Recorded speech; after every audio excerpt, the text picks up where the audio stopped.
So today I'm going to be sharing some images from some images from a project that I did a few years ago. When I first was making the transition from being a newspaper photographer to magazine photographer, one of the tough things to do is really to go from one stage of your career to the next. And you can imagine it's like I wanted to do more celebrity portraits. That's one of those areas you can't just call up a major Hollywood star and say, I really need some pictures for my book. So I was already working for magazines like Rolling Stone, but I was doing all photojournalistic stories, and I wanted to start doing celebrities. And it kind of occurred to me, it's like you don't have to show necessary celebrities to get that work. You just need to show people who perform in front of a camera and have large personalities and let them know what they're doing. So I'd done a project on burlesque dancers, all in their 60s and 70s, sent it out as a promo, and started getting work shooting young Hollywood stars. So it was a project that was very near and dear to my heart.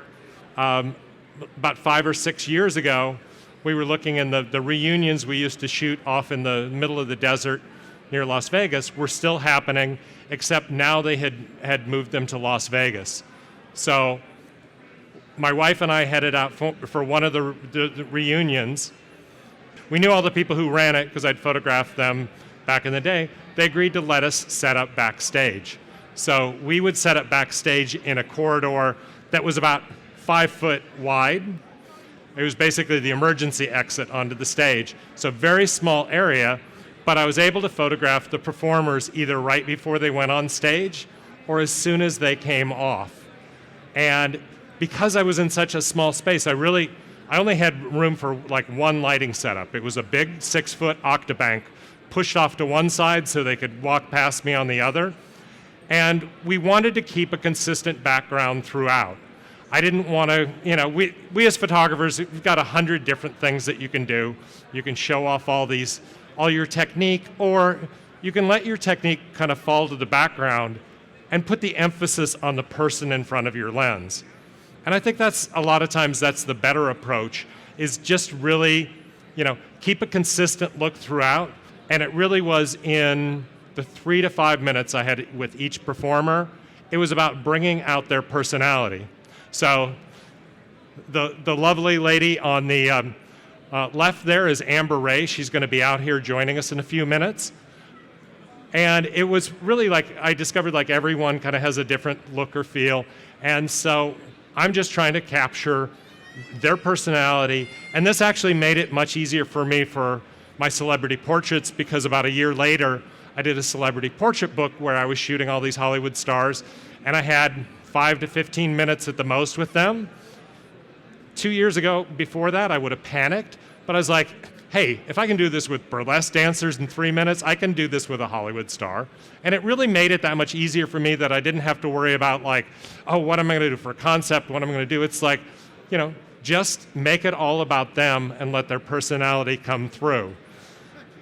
So this entire series was shot with the Sony 24 to 70 f2.8. Great lens for portraits. People kind of wondered, like, 24 for portraits? Well, these two are both shot at about 28 millimeters. I could not back up very much, but at 28 millimeters for a full body shot, it really works great for portraits.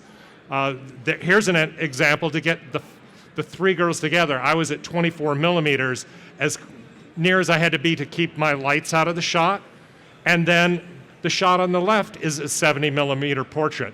I really like that focal length for portrait. A lot of people, traditionally it's like the 85 millimeter, 90, 100 millimeter, 135, which are all great focal lengths, but there's something really beautiful at 70 millimeters. You're just a little bit closer and intimate with the person, where you're not, the last thing I want to do on a photo shoot is do the Austin Powers, where I'm way back with a 200 millimeter lens going, yeah, baby, work it, work it, work it. It's like, I just want to have a conversation with the person in front and say, that looks really beautiful. Let's do a couple like that and work from there.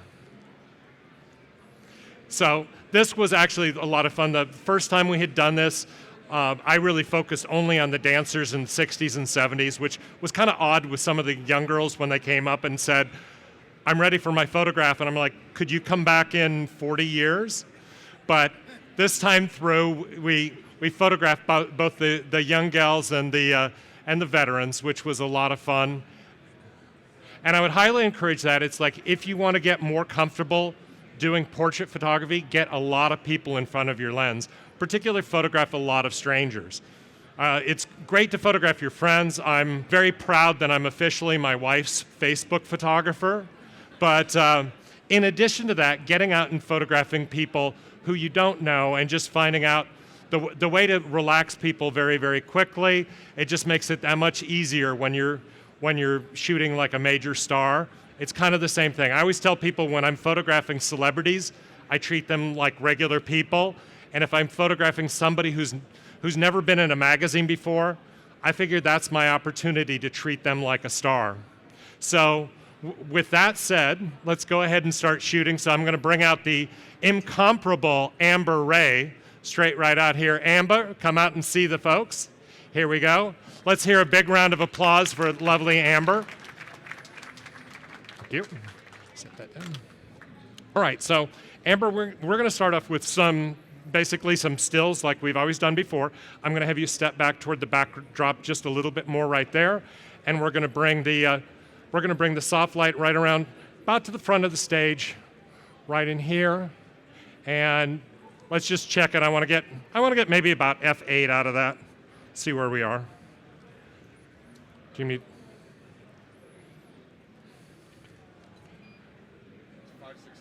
569. That's pretty close to F8. What do you think? That's good. This guy knows what he's doing here. Thank you so much. Okay, so here we go. So I'm going to start right in here. Oh, beautiful, Amber, right there. Okay, hold on 1 second here. Beautiful. Right, here we go. Beautiful. Work it. Just right there.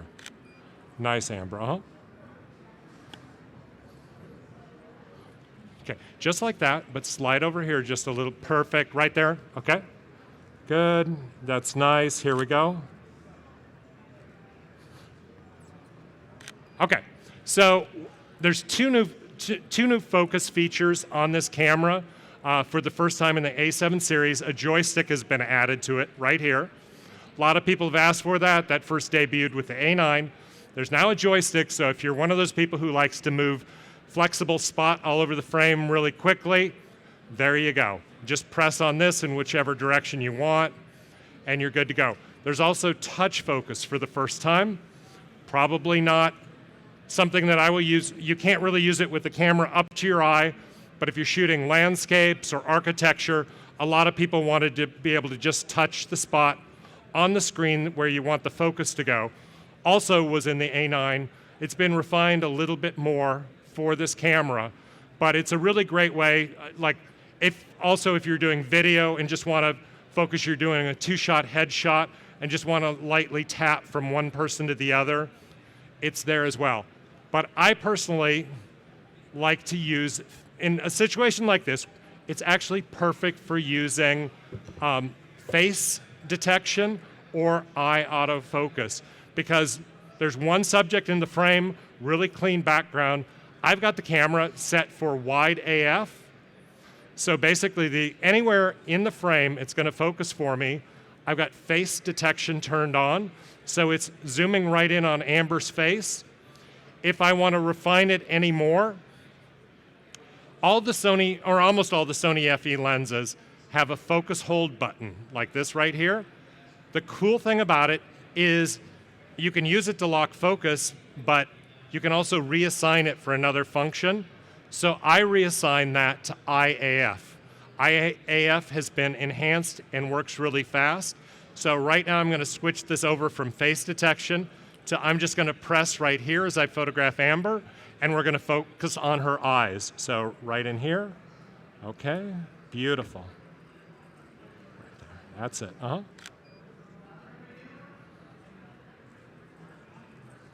Nice.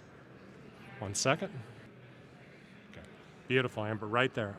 Good. And so now it's focusing right on her eye. Do we have the white sock for this thing? I want to soften this light down a little bit. Let's see if we do it. So that's something that used to be, IAF has been around for a while. You might be going like, yeah, doesn't A7R2 have that? It does. I tried it out. It, in my opinion, wasn't really fast enough to work. Now it really is. So both with the A9 and A7R Mark II, it's a function you can really use as a pro. In fact, if you were here a few minutes ago, Nick Didlick was showing how he was using it for sports photography to actually track the eye of a running gymnast as they were coming up.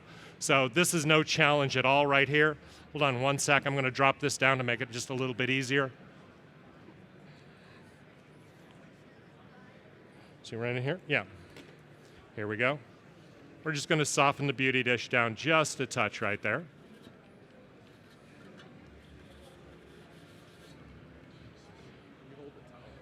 Top, yeah. Yes, we also, our entire stage and everything we've got is covered with baby powder as well to make it more of a challenge. But if you saw Brooke Shaden's images, you'll realize they were very worth it. So here we go.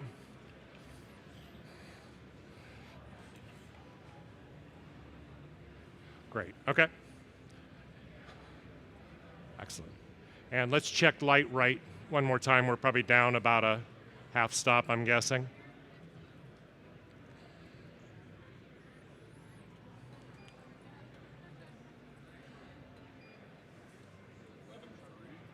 Okay, maybe we brought it in closer. Okay, well, I'll take 11.3 if we got it. Okay. All right, so let's see right there, Amber. Beautiful. Here we go. Nice.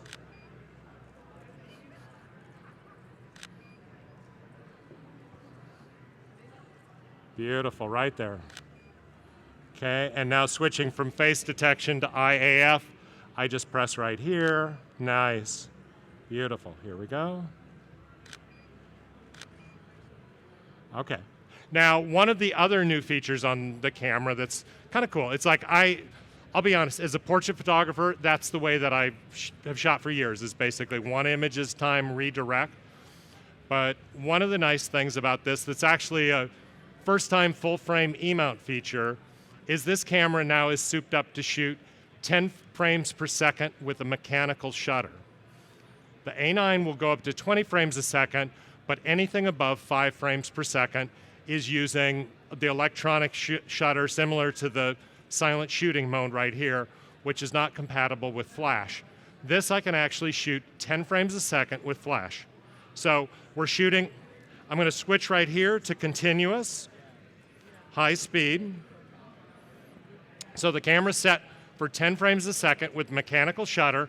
We're shooting with the ProPhoto D2s, which are pretty much good up to power setting 7 on the 1,000 watt or setting 8 on the 500 watt that we're using here today. So let's see right in here. And we're going to do like a little sequence so you can move back and forth. I'm going to shoot probably like 2 seconds here. Okay, so I'll tell you when. And go ahead now. Okay, I'm going to open up slightly from that. As we did the burst, like the power dropped down just a little bit. We probably have it slightly higher than we need to be. But I'm going to drop down my exposure closer to where we were before. And I'm going to do one more little burst. Actually, while that's coming through, let's switch over to this. I'm just going to switch lights really fast right here. And drop that down. Keep talking. We were trying to keep it small enough you could see what's going on, but I generally prefer the bigger light sources right here. So let's see where we are on power on this. Yeah, just take it. Well, let's keep it at. We're going to keep the power this time around 7. There we go. Okay.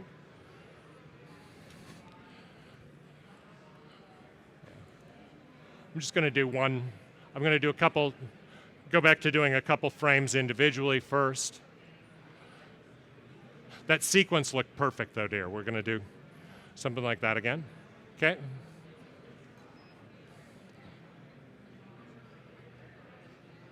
Here we go. 8. Okay, so let's see right there. Beautiful. Okay, yeah, that's gonna work. Okay, ready? Sorry about that, sir. You have the worst seat in the house. Actually, I've got the worst seat in the house. You just have the view of it. Here, we'll try to offend both of you guys equally. How's that? Okay, here we go. Yeah, exactly. Yeah.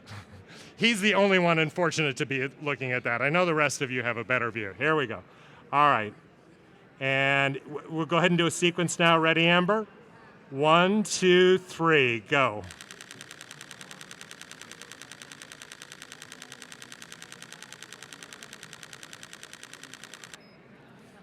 That's a lot of frames in a row, huh? So for me, it's like my whole career is really about not just catching the moment, but sometimes catching the moments in between. Well, I guess you could kind of say this catches the moments in between the moments in between.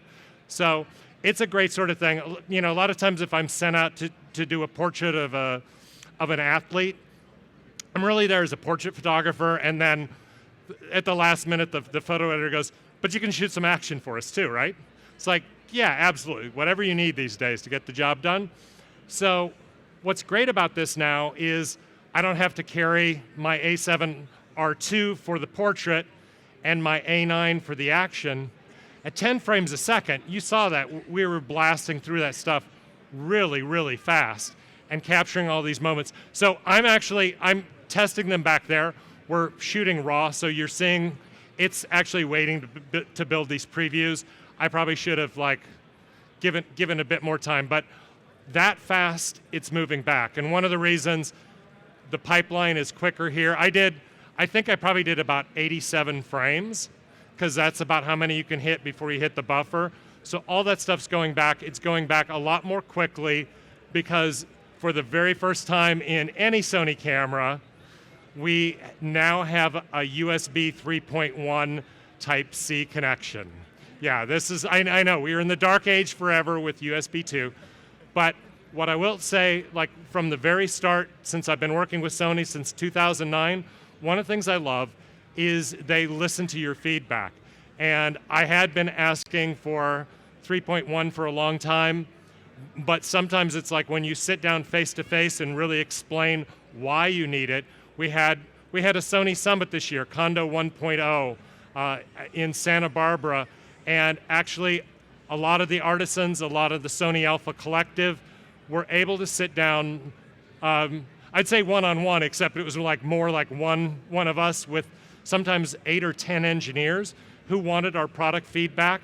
And the number one thing I ask for is whenever there's the next camera that comes out, please change the connection to USB 3.1, and really explaining from a user standpoint why that's important. Engineers have done a fantastic job of creating things I never knew were possible, like eye autofocus, and the new pixel shift technology in A7R3 that actually moves the sensor 1 pixel at a time to capture 4 different exposures. But the fact that they still want to hear from us of anything that we need to make our life easier. So there we go. So now we're caught up here, and you can see it's like we've got that quality.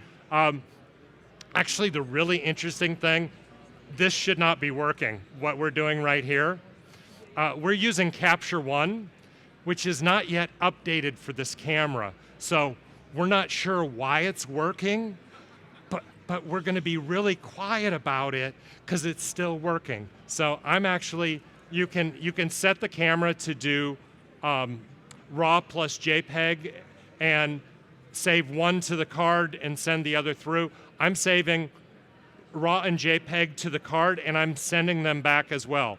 If you wanted to make it faster, you could just send the JPEG, but as long as it's working, I'm going to keep trying to do that. So now we're going to do one more little burst right here. That was really, really beautiful, Amber, and let's do something toward, okay.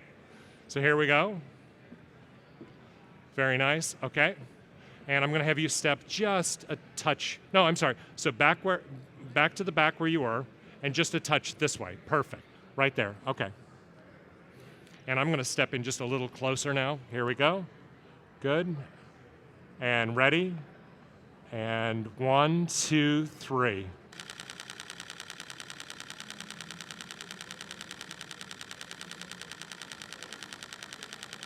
Beautiful, right there. So again, really fast burst. You don't necessarily have to shoot that much. I wanted to give you the idea how long it'd be. I would honestly much more likely do probably a burst of like 10 frames or something like that, but I think it's interesting to see how fast it goes. So one of the other keys right here is card slot. This now has dual card slots. Card slot 1 that I'm using is UHS 2 compatible. So I'm using the new fast Sony cards SFG that will record up to 300 megabits per second. So you can use the slower cards as well. Problem is, it's going to take longer to clear the buffer. It is compatible with UHS 1. It's kind of like if you're going to go out and buy a Ferrari, you want to put good gas in it, right?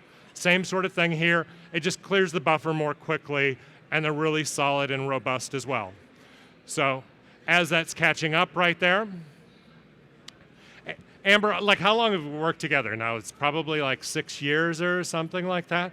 Amber's been really good. If you guys saw the A7S Mark II announcement, we brought Amber in and shot in almost like total darkness with the A7S Mark II. So she's been a part of the Sony family as well. So thank you for coming out here again. Amber's here in New York, so those of you who are here might be able to catch Amber's act at a number of venues. Are you at Duane Park or what? Mostly at Duane Park.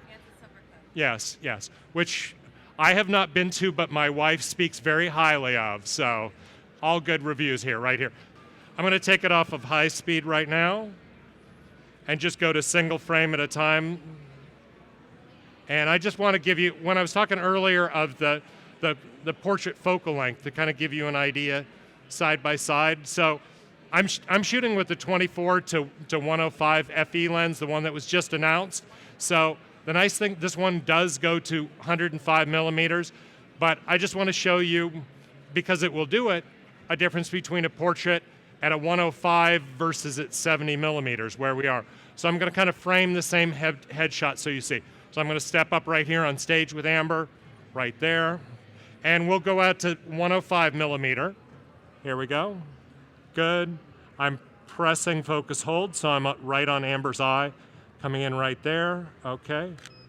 Okay, that's with 105 millimeter, and you see about the distance. Now I'm just going to, on the focus scale, conveniently for me, there's 70 millimeter is marked, so I'm going to step in and try to get about that same focus. So right here. So right from here, Amber and I can just sort of whisper to each other, and that's really nice. It's like, it's just a little bit more intimate when we have a conversation right in here. So I love that focal length, and the good thing is this lens gives you both. If you found those times that you're like, no, I don't believe what Brian says, I want 105 millimeter, you got it. So also because it's f4, it's lighter, and it's a great lens for travel. Sony also has a 24 to 240, but a lot of people thought that was like more range than they really wanted. Now 24 to 105 kind of hits that middle ground. So right in here, we're going to do a few more. Yeah, beautiful, Amber, right there. Nice. Okay, right there.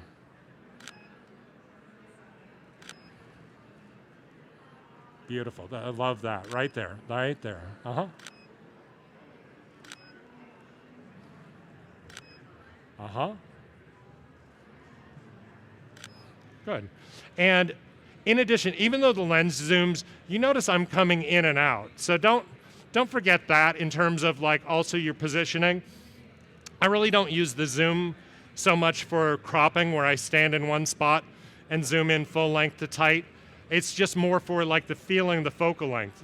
So sometimes I might shoot fairly, like a half body shot at 70 millimeters. I get a totally different feeling if I shoot it at 35. So we're coming in right there. Beautiful. That's nice, Amber. Uh-huh.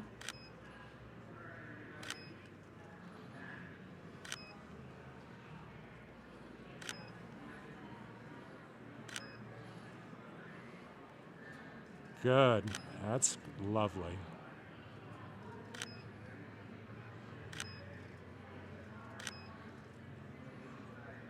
There we go. Very nice. Okay. So I'm trying to think what else. This is indeed the same silicon sensor from the A7R Mark II, but they've heard this thing. It's like, well, but there's better image quality. That's not possible. Well, your image quality is really dependent on two things, the sensor and the processor.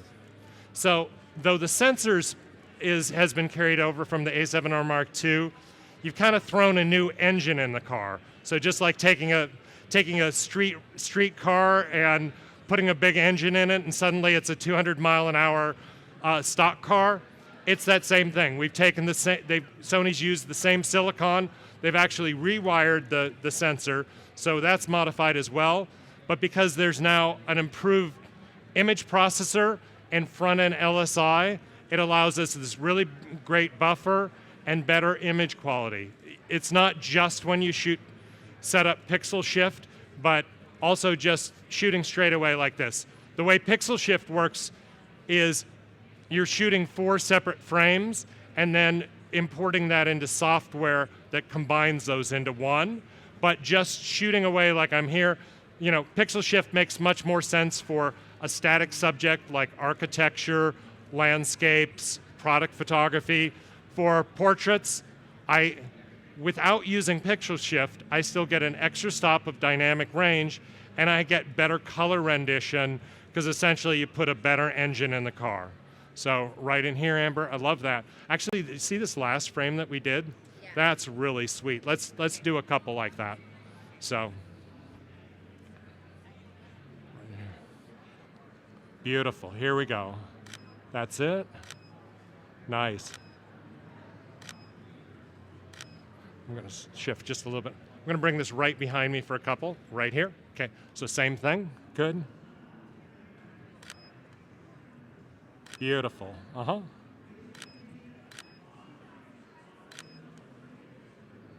Love it, right there. Good. Okay, that's good. All right, so I'm pushing this out so you guys can see. I know you don't care about seeing me, but I know you want to see Amber. So, and typically that's the way that I do most of my portraits, which is, people always ask about posing. It's like, what do you do to pose your subject? The first thing I want to see is how the subject poses on their own. Now, Amber is very good at this, so the last thing I'm going to do is try to give her direction. But when I see something that looks really good, it's just we talk about it and it's like, let's do a few more like that. And it just gives me a chance to kind of change it and refine it, and she'll make subtle changes. You can do that same thing if you're photographing somebody who's uncomfortable in front of a camera. Like a lot of times you shoot somebody like that and they stop like this and they're like, just relax the shoulders, set down. Maybe, the hands are okay right here. Why don't you just let this hand down? So it's just little subtle changes.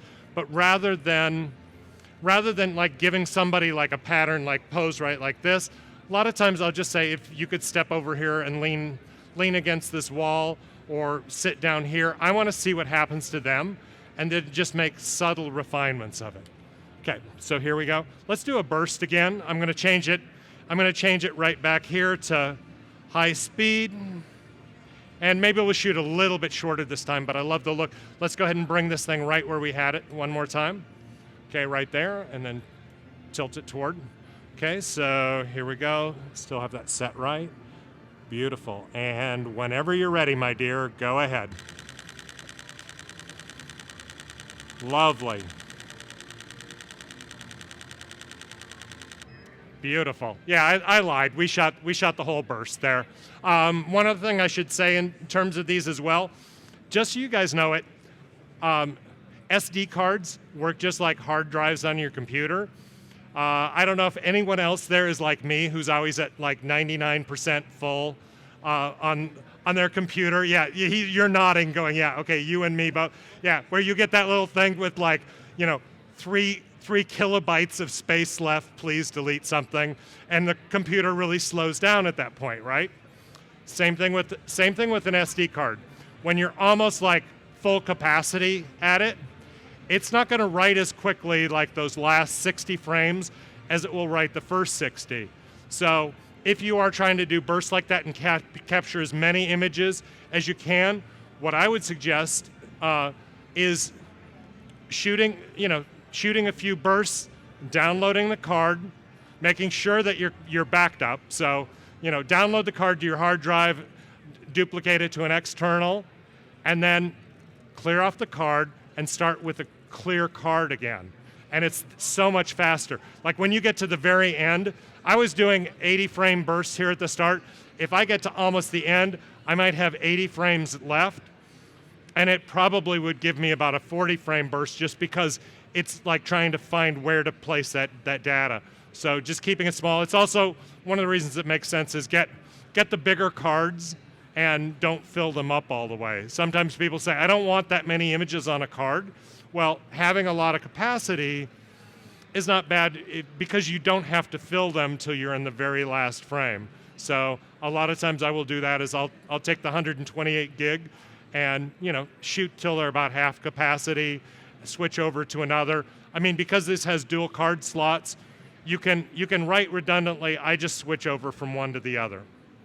So you have the option with the camera to either write redundantly where you're putting the same data on both cards, or you can split it up where, for instance, video goes to one card, stills to another, or even as fine as RAW to card 1, JPEG to card 2.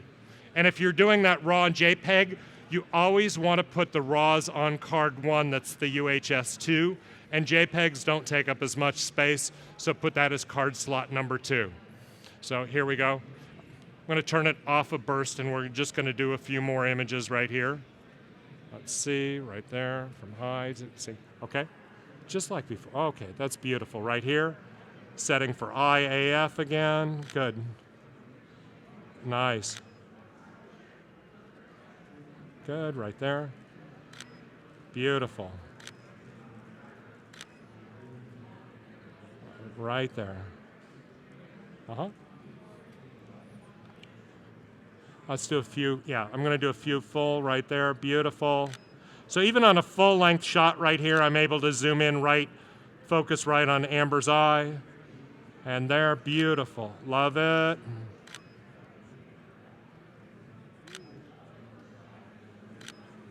So there's also a feature called face recognition, or registration, face registration, which not only will it recognize a face, but you can actually register and rank the importance of the faces in the shot. So if you guys happen to be doing a wedding, you all know number 1 on the list is who? The bride, absolutely. And number 2 is who? There you go, he's right, the bride's mother. It's not the groom is number 3. The bride's, we got to make the bride and her mother right. Yes, sir, I can tell you've been down this rodeo before, so you know this, yes. So that is what is important. And it's great, like even if you've got your kids registered and ranked in importance that only you know, and one of them kind of pisses you off, you can re-rank them and push them down in the list for that day. But, it's cool if you're at a playground with lots of kids playing, like register faces, it's like they're all here. If you have that face registered and ranked, it will like pick your child out of the crowd because we know the others, we don't care if they're in focus, right? It's like your angel. So, all right, so back to our angel right here. Here we go. I'm going to do a few more right in here. Good. That's lovely.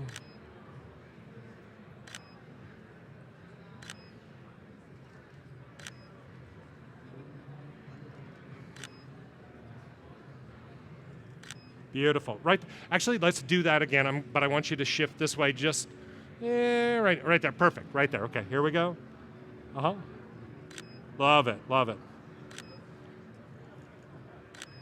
Okay. Same thing again. Right there. I'm going to come in a little bit tighter. Right there.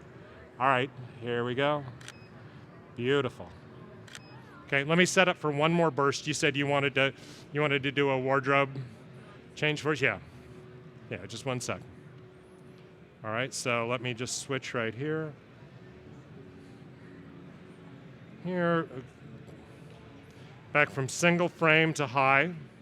So my card's starting to fill up. We may not still get an 80 frame burst, but we're going to shoot. We'll be able to shoot really fast. What's that? No.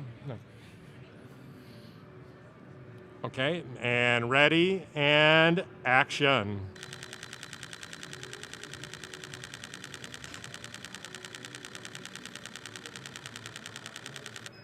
Beautiful, right there. And we'll get the other glove in 1 second. Let me just get this cap up. So, once again, we're doing what we're not supposed to be able to do here. We're shooting with Capture One. I did talk to the guys from Capture One, and they're like, it's working? It's working?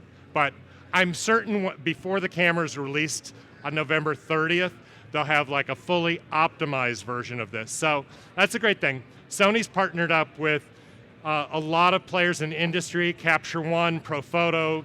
So the ProPhoto triggers are working with Sony cameras. Capture One software is actually one of the greatest deals out there. I don't know if you guys know, you can download Capture One Express for Sony for free.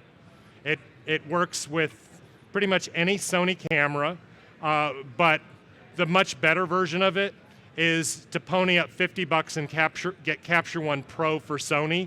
If you want to do tethering, that's a great way to go. Capture One Pro is normally a $300 software, but to have accessibility for all the different Sony cameras, you can get it for $50, which is a great deal. Sony's also releasing their own brand new software suite. Actually, it's coming out very shortly, so it'll be out in advance of this camera, but it's got their software for viewing, editing, and capturing. And we actually tested that out the other night at the press event. Much improved interface for those of you who previously used remote camera control. They've really streamlined things and they haven't just updated it, they created a complete new program, capture, view, and edit. So let's catch up right there, and let's go ahead and do the gloves now. Ready, and action.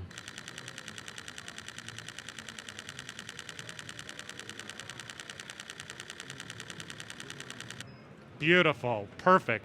Ladies and gentlemen, can I have a huge thank you and applause for our lovely burlesque dancer, Amber Ray. If you guys have the chance here in New York City, you're going to want to catch Amber's act. She is as good on stage as she is here at Sony. So thank you guys very much.